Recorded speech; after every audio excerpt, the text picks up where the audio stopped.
Hey, Mom! I just got my acceptance letter in the mail. As of this fall, I will officially be a student at an Ivy League university. You know what that means? It means that now it's official. I am way better than you in every single way. From this point on, I am going to take a completely different path in life than you. That's wonderful to hear, Misty. I'm so proud of you. You worked so hard to earn this. I can't take all the credit for myself, though. You were the best reverse role model I could have asked for. All I had to do was take a look at you, and that provided the motivation I needed to not fail as miserably as you did. I thought about all the decisions you made in life, and I took the exact opposite ones. And thanks to that, I'm on my way up while your life is only going downhill from here. And since we're talking about the future, I have a request for you. I want to completely disassociate from you, so get out of our house and never talk to us again. What? Misty, what are you saying? You don't want me in your life anymore? Yeah, I thought I made that clear already. While I was studying for the SAT, I needed someone to cook and everything for me. I mean, how am I supposed to focus if I also have to clean my own room, wash the dishes, that sort of stuff? And since you're not good for anything but being a free maid, I decided I would get as much out of you as I could. But now that's all over, I have a lot more free time. I can do all that stuff by myself just fine, and I don't need you anymore. So I think it's time for you to go. As soon as possible. Immediately if you can. Misty, is that how you really felt about me all this time? Not as your mother, but as a maid? You haven't been speaking to me much lately, but I thought that you were just under a lot of stress. I mean, applying to an Ivy League university is no small task, but you're telling me that it's because you just wanted to use me while you could then toss me aside? Why would you do this to me, Misty? What have I done to deserve this? It's not that you've done something per se. It's more just the fact that you exist, if you know what I mean. Your mere presence in the house is enough to completely kill my mood. I don't understand why you would feel that way. Really? You don't? Think about it. Use a tiny brain of yours for a change. I don't even know why Dad wanted to marry you in the first place. You're nowhere near good enough for him. You're a high school dropout, which by itself is enough to make me puke. But not only that, you're fat and ugly. Being related to you is one of the most humiliating things I can imagine. I cannot believe the way you're talking to me. I think I need to have a talk with your father about this. Don't bother. He's agreeing with me. He wanted me to give you a message, actually. He says I'm done with you, get out of my house, and we're getting divorced. What? That works out really well in my favor, too. If I tell people I'm being raised by a single father, they're going to feel super bad for me. I'll get preferential treatment in job interviews, and there are even a few scholarships I can apply for. Unfortunately, though, there aren't any scholarship programs for the children of fat, ugly high school dropouts. So you staying in my life has a major downside and absolutely no upside. Do you get it now? Is your father with you right now? You bet. Dad was so happy for me when he heard I got accepted into an Ivy League university that he's taking me out to a 5-star restaurant for dinner. And before you ask, yes, we deliberately didn't invite you. I mean, you're not going to be our family for very much longer. So why waste the money on buying you all this high-class food? A high school dropout like you wouldn't like it anyway. You can have boiled hot dogs for dinner or something. Boiled hot dogs? Yeah, I was the one that came up with that line, actually. Dad cracked up laughing when I told it to him earlier. Well, even if you weren't going to invite me, I wish you would have at least told me. I had no idea you wouldn't be home, so I already made dinner for all of us. I won't be able to eat this all by myself. As if I would care that you wasted your time. Honestly, the thought of you slaving away over hot stove while me and Dad are dining on the finest food around is just hilarious. Go ahead and eat whatever pig slop you whipped up by yourself and throw away any leftovers. I just got a text from your father. He's telling me he wants a divorce. What is going on here? Was that really you? Did you send me that text from your dad's phone to back up your story? I know you're stupid. But really, Mom? I'm talking to you right now, aren't I? Do you think I'm texting you from my phone with one hand and Dad's phone with another? I'm pretty good at texting, but not that good.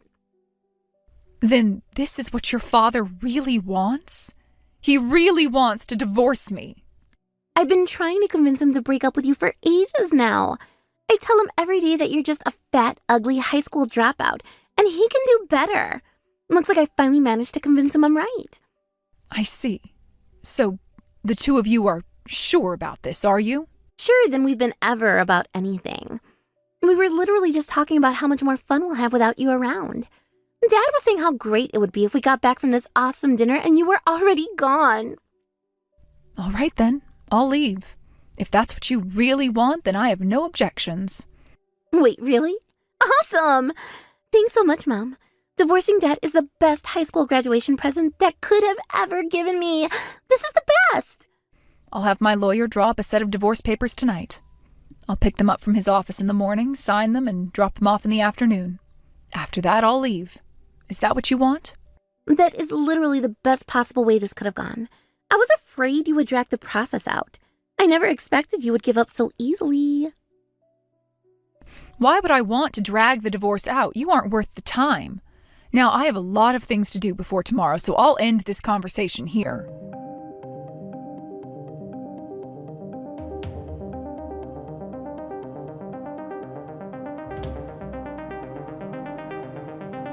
Good morning, sunshine. So, have you gotten used to life at my place yet? I'm glad to see that all the kids have taken a liking to you. Are they causing you any problems in the morning? Not at all. I've never been woken up by 10 dogs taking turns licking my face before. It's a refreshingly new experience. But really, though, being around all those dogs is really soothing. It's like the stress that's been building up inside me over the last several years is all getting released at once. I'm really glad to hear that. They do say that interacting with animals is good for mental health. By the way, all of the dogs in my place were rescues. Did I tell you about that? You did, yeah. I think you said that you were looking for permanent homes for them? That's right. They're all dogs that were in the shelter for so long that if no one picked them up, they were just going to get put down. I couldn't let that happen. So, I decided to take them all home myself and take care of them while I look for new owners for them. But I think I might be giving them a little bit too much love and affection. At this rate, I'd be surprised if they would be willing to go to a new home. I know what you mean. I bet you feel the same way, though. I've only been here for a few days, but I'm already starting to dread the day when I'll have to leave. It's, I don't know, kind of heartwarming. Like I had a human family of my own up until a few days ago. But I feel more at home here with you and your dogs than I ever did with my husband and daughter. Yep. And that's why they have therapy dogs at hospitals. The more hurt a person is, the more they feel the joy and warmth that comes from taking care of animals. I guess that's one of the big differences between humans and dogs. A human child eventually gets to the point where they can take care of themselves and don't need their parents anymore. But it doesn't work that way for dogs. No matter how old they get, they'll always need the help of their owners to survive.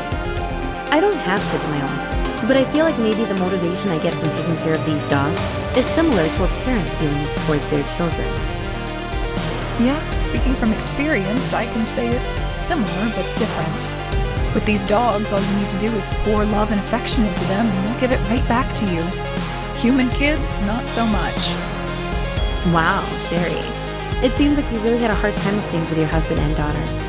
I might not be the person you want to hear this from, but from what I've heard from you, you definitely did the best that you could for them. Thanks for saying that, Haley. You know, that reminds me of something you said a long time ago. Oh yeah? What's that? Back when I got engaged to my husband, you tried to talk me out of it. But I was so obsessed with the idea of having a family that I didn't listen to you. You knew that I had wanted children since we were both kids, but you told me that I would probably be happier if I took care of animals instead. Do you remember that? Now that you mention it, I did say that. At the time, I had just gotten out of a long and unhealthy relationship with my previous boyfriend. I felt like I just couldn't trust anyone anymore, at least not any human. I was afraid that you would go into the relationship only thinking about having a child and not thinking about yourself. But hey, I'd say it was a roaring success. You did get married. You stayed married for almost 20 years, and you have a daughter. Plus, that daughter just got accepted into an Ivy League university. Not many parents can say that. You really are a great friend, Haley. When you say it like that, it doesn't sound impressive, does it? But look at what's come of it all now. I gave my all for them, and it was all for nothing. Maybe you were right. Maybe I shouldn't have married him back then. I don't think you should be caught up in should-haves or could-haves right now, Sherry. What's done is done. It's in the past now. No amount of regret can change the past. All you did was choose the pet that you thought was the best one at the time. That's all anyone can do, really. In the end, it didn't go out like you thought it would. What's important now is your future. Focus on the lessons you can learn from what happened and use them to choose a better path moving forward. Wow, Haley, you're pretty good with words for someone who spends all her time around animals. Hey, I'll have you know that animals can be very interesting conversation partners. At the very least, they're a lot more honest than your daughter. Honest and much more grateful. I'm happier now than I ever thought I could be. Which brings me to a proposal I wanted to run by you. What would you think about following in my footsteps? Meaning what, exactly?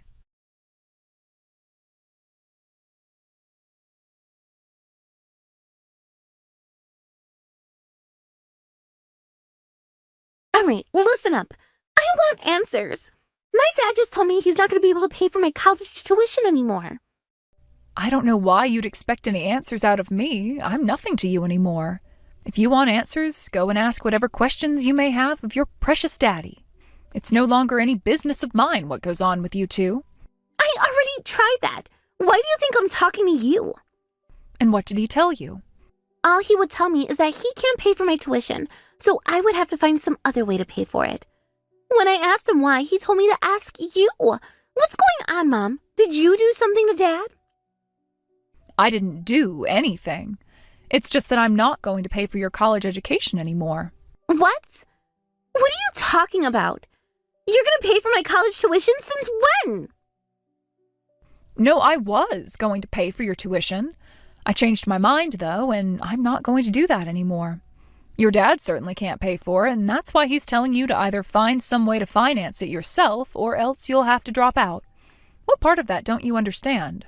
None of that makes any sense. My dad should not have any problem at all paying for me to go to college, even at an Ivy League one. Why were you the one who was going to pay for it? And now that you're not here anymore, why can't my dad pay for it? It's because I've been paying for just about everything around here for as long as I can remember. Don't lie to me. There's no way that's true. How could a fat, ugly high school dropout possibly pay all of our bills? You couldn't even make a mortgage payment with whatever lame part-time job you go to every day. What made you think I was going to do a lame part-time job?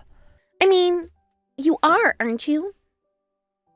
No, it's just what you convinced yourself I was doing. If you would have asked me a single question about what it is I do for a living, I could have told you. But you never expressed any interest. You may think that I'm just some fat, ugly high school dropout, but I'm actually an executive at a major company. Oh, come on. You can't expect me to believe that. There's no way any respectable company would make a high school dropout an executive. That's the kind of job that people who go to Ivy League universities do.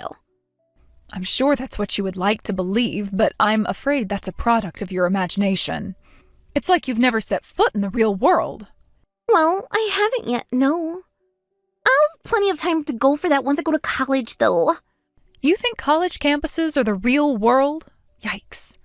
In any case, my company isn't caught up too much in the credentialist craze. They're more concerned in finding talent and business sense. I won't deny that I did have something of a connection in the company that helped me out, but just because I dropped out of high school doesn't tell anyone anything about my real-world skills. Of course it does! If you can't even finish high school, how could you possibly run an actual business? You seem to be under the wrong impression. It's true that I wasn't able to finish high school. When I was 16, my parents both passed away in a car accident. None of my relatives lived in the area, so I had no choice but to get a job and support myself. Wait, really? You mean you didn't drop out because you were too stupid to graduate? At the time I dropped out, my grades were consistently at the top of the class. I was on my way to graduate as valedictorian. But there was no way I was going to be able to both keep up with my studies and keep food on my table, so I had no choice but to prioritize survival. That ended up working out in my favor, though. Shortly after I started out, the CEO of the company happened to stop by the factory I was working in. He was impressed by how well I worked despite being the youngest person in the company by about 10 years. So he actively promoted me to higher and higher positions of responsibility in the company. And every time I moved up the ladder, I put out real results. My numbers were even higher than all the older college graduates that I was working with. I find that really hard to believe. But if that were true, it still doesn't explain why my dad can't pay for my tuition. He's just as much of an elite businessman as you are. Is that what you think? I suppose if that's the impression of your father that you'd like to have, you're welcome to think that way. It still doesn't change the fact that he can't pay for your tuition. You'll just have to get a job and pay your own way if you can. Do you remember what you said to me before I divorced your father? You told me that I was the best reverse role model you could ask for. That was the reason you brainwashed your father into wanting to divorce me. You didn't want to walk down the same path I did. In the end, though, getting me to divorce your dad resulted in you having to support yourself at a young age just like I did. Isn't that ironic? Although in your case, you do have one advantage I didn't. You still have your father, as useless as he is. Would you slow down for 1 second? I still don't understand. Dad's an elite businessman, isn't he? Why doesn't he have enough money to pay for my tuition? How did you get accepted into an Ivy League university with a room temperature IQ? The reason he can't pay for your tuition is that he isn't an elite businessman. No way, that can't be true. Dad always talks to me about how he's the CEO of his own company. He gets to hang out with all the wealthiest and most famous people in the area at exclusive parties. I see he still can't let go of the past. Huh? What is that supposed to mean? It means that there was, in fact, a time when your father was an elite businessman. He was the CEO of his own company, and he was an active member of local elite circles. But that's all a thing of the past. His company went bankrupt a long time ago, and he's been unemployed ever since. What? You're joking. Dad is unemployed? If you want to think I'm joking, then by all means, go right ahead. It's the truth, though. I mean, if I really were joking, then there's no reason he wouldn't be able to pay for your tuition, right? He's a graduate of an elite university, the CEO of an elite company, and hangs out with an elite crowd. Surely a guy like him would want to pass on the benefits of a college education to his daughter, wouldn't he? Wait, so you're being serious? Dad is really unemployed? But that makes even less sense. I mean, if you're telling the truth, that means he's unemployed and making no money. But you're an executive making tons of money. Why would he divorce you if that were the case? If you think you're confused about that self-destructive move, imagine how shocked I was. The only reason I could think of was that he wanted to save face in front of you. You spent all your time buttering him up with praise, telling him that he's way too good for a fat, ugly high school dropout like me. How could he possibly come out and admit that he was the real loser after all of that? But that would be the dumbest thing to do imaginable. He knew that you were the only one keeping him housed and fed. Divorcing you would have meant that his lifestyle would go straight down the drain. You're absolutely right about that, and that's why he was talking to me for a while after you made him divorce me. He came to me saying that he only divorced me because you wanted him to, but that we can still have the same relationship as always. I have never heard anything so pathetic as that in my life. It was almost depressing to watch how much he was debasing himself for you. So, he was talking to you behind my back? He sure was, and that's not all he told me. Apparently, he had a secret stash of money that he had hidden when his company went bankrupt. So while I was paying for all of our bills, he was spending that money on whatever he wanted. He had never paid much attention to his balance, though, so he had no idea how much he had left. When I divorced him, he checked the balance for the first time in over a decade, and, well, it's not quite at zero, but it will be very, very soon. Uh-oh. He realized too late how much he was dependent on me. He was calling me multiple times a day for the last few days to apologize and beg for forgiveness. Once I gave it to him straight that I wasn't going to give him any money, he finally gave up. Considering his circumstances, I was kind of surprised that he was willing to give up so easily. Man, poor Dad. He really had no idea how little savings he had left. I don't really think of him as deserving of any pity, though. This is all a product of his own carelessness and selfishness. I mean, honestly, to think he had the gall to come to me and say that we could still love each other after the divorce? Did he really think I was going to agree to that? There would be absolutely nothing in it for me. Well, what about me? Aren't you going to give me child support or something? Even if you and Dad get divorced, you're still my mom. That means you have a responsibility to make sure all my needs are met. So you need to pay for my tuition, room, and board, and everything else I'll need to go to college. Oh dear, your dad still hasn't told you? Told me what? That I'm not your biological mother. What? I'll take that as a no, then. The truth is that I'm actually your dad's second wife. Your birth mother vanished without a trace while you were still a baby. That's insane. Why did she leave, though? What happened? Well, your father didn't tell me much about her, and I never pressed him for more information. All he ever told me was that she was an awful woman who loved alcohol more than she loved him. Knowing what I know about your dad now, though, I wouldn't be surprised if there was more to the story than just that. But like I said, I never met her and never asked him much about her. If you want to know more, then you'll have to ask your dad yourself. I don't believe this. You're really not my real mom? And I'm not your real daughter? But you've called me your daughter for as long as I can remember. You paid for everything I needed. You took care of me when I was sick. You did that even though I wasn't your real daughter? That's right, Misty. I told you, didn't I? I lost my parents when I was still in high school. The only family I ever knew was ripped away from me in an instant. So from then on, I've wanted nothing but to be able to build a new family of my own. Fate had other plans in store for me, however. What do you mean? When I was getting a checkup in my late teens, the doctor noticed an irregularity. So they did some more tests and gave me what I consider to be the second worst news I've received in my life. I would never be able to have a child of my own. Wow, you're infertile? Yeah, and that's why when I met your father through a dating website, I thought he was the answer to my prayers. A man with a good job and an infant daughter that I can raise as my own. My friend was hesitant about the idea and tried to talk me out of it, but my desire for a family was too strong and I married him anyway. I should have listened to her. That's crazy. I had no idea. Why didn't you tell me sooner?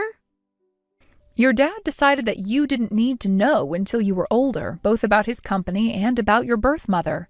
I respected his wishes, that's all. I figured that as long as I gave you all the love that I could, then someday you would love me back. Ham, about the night I got my acceptance letter. You know, the night me and Dad went out to eat and left you behind. You cooked all my favorite foods for dinner, didn't you? And I also saw a congratulations banner in the trash the next morning.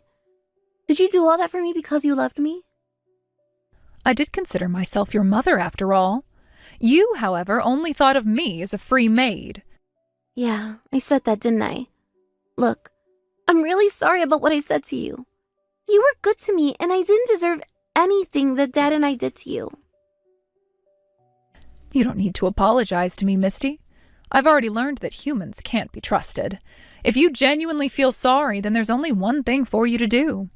Live with the regret for what you've done for the rest of your life.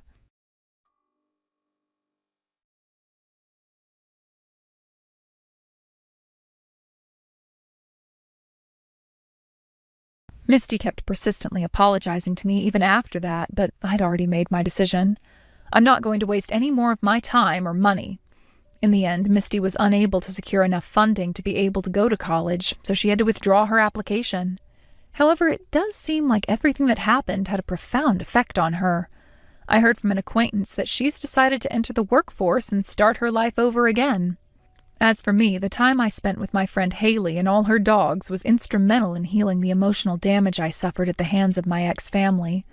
I started up a non-profit organization dedicated to helping animal shelters get the word out about the animals that are available for adoption.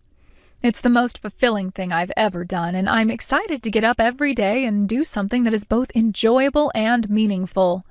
In a way, I'm kind of grateful to Misty and my ex-husband for kicking me out of the house that day.